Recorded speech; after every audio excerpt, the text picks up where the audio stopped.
Hello, good morning everyone, how are you.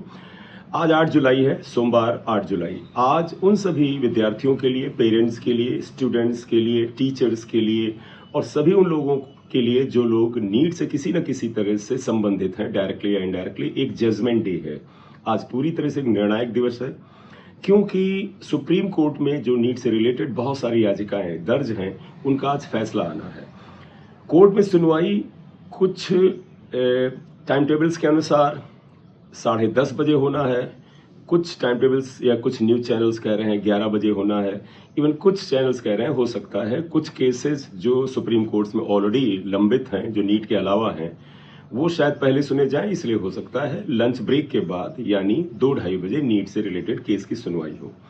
खैर, वो चाहे 10:30 बजे हो, चाहे 11 बजे हो, चाहे दोपहर 2 बजे हो, आज की डेट में जजमेंट आए ना आए, लेकिन सुप्रीम कोर्ट जो है वो डायरेक्शन जरूर देगा कि नीट में फ्यूचर में क्या होने जा रहा है। क्या इस बार का नीट कैंसिल होगा, क्या रीनीट होगा या नहीं होगा। आपके मन में उत्सुकता होगी कि क्या पॉसिबिलिटीज हैं, तो आपको बच्चों याद दिलाऊं, 2015 में जब नीट नहीं होता था, सीबीएसई कराती थी, जब सीबीएसई ऑल इंडिया पीएमटी कराती थी, तब इसी तरह से एग्जाम कैंसिल हुआ था। तब भी जो है सीबीएसई जो अथॉरिटी जो है वो कह रही थी कि वो रीनीट कहिए या री एग्जाम कहिए, वो नहीं कराना चाहती है। जैसे कि इस बार एनटीए कह रहा है कि वो री एग्जाम या रीनीट नहीं कराना चाहता है। इवन केंद्र सरकार ने भी हलफनामे में यही कहा है। लेकिन उस समय सीबीएसई यानी अथॉरिटी के द्वारा रीनीट न कराए जाने पर जोर देने के बावजूद सुप्रीम कोर्ट ने रीनीट कराया था। तो इसलिए अभी पॉसिबिलिटी तो रीनीट की है, एक बात। दूसरा, फर्क क्या है? फर्क सिर्फ इतना है कि उस समय रिजल्ट नहीं आया था, इस साल रिजल्ट आ चुका है। इवन जो 1563 बच्चों का रीनीट हुआ 23 जुलाई को, उसके बाद एक तरह से दोबारा भी रिजल्ट आ गया और उस रिजल्ट में जो कुछ भी लोगों की रैंक में चेंज हुआ वो आपको पता चल गया। तो केवल यही एक मुद्दा है, यही एक पॉइंट है जो 2015 से थोड़ा सा अलग है। अदरवाइज रीनीट की पॉसिबिलिटी बहुत ज्यादा है। केसेस 26 से ज्यादा लंबित हैं। इस दौरान करीब 56 विद्यार्थियों या उनके पेरेंट्स ने गुजरात से याचिका दायर की और उन्होंने कहा कि रीनीट नहीं होना चाहिए। इसी तरह से महाराष्ट्र से भी 100 के ऊपर स्टूडेंट्स ने रीनीट को न कराए जाने के पक्ष में याचिका दायर की है। 3 तरह के केसेस पड़े हैं इसमें, 3 तरह के केसेस हैं बेटा। वो केस सबसे ज्यादा है जो रीनीट के पक्ष में है, तो रीनीट कराए जाने के पक्ष में विद्यार्थियों के केस हैं।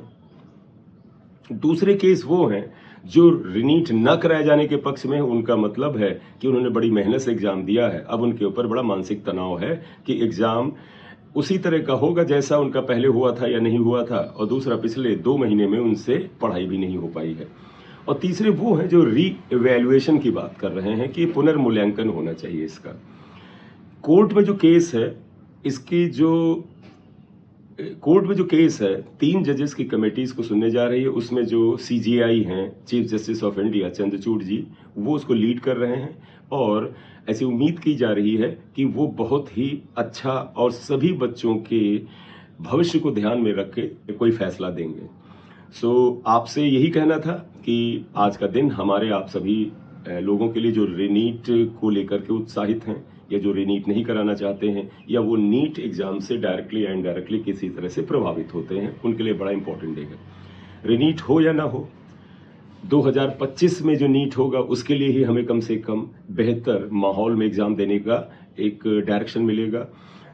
एनटीए ही कराएगा 2025 में नीट या नहीं कराएगा, इस तरह की बातें भी यहाँ पर क्लियर होंगी, क्योंकि जो सुप्रीम कोर्ट है वो जो डिसीजन देगा उसको गवर्नमेंट को फॉलो करना पड़ता है।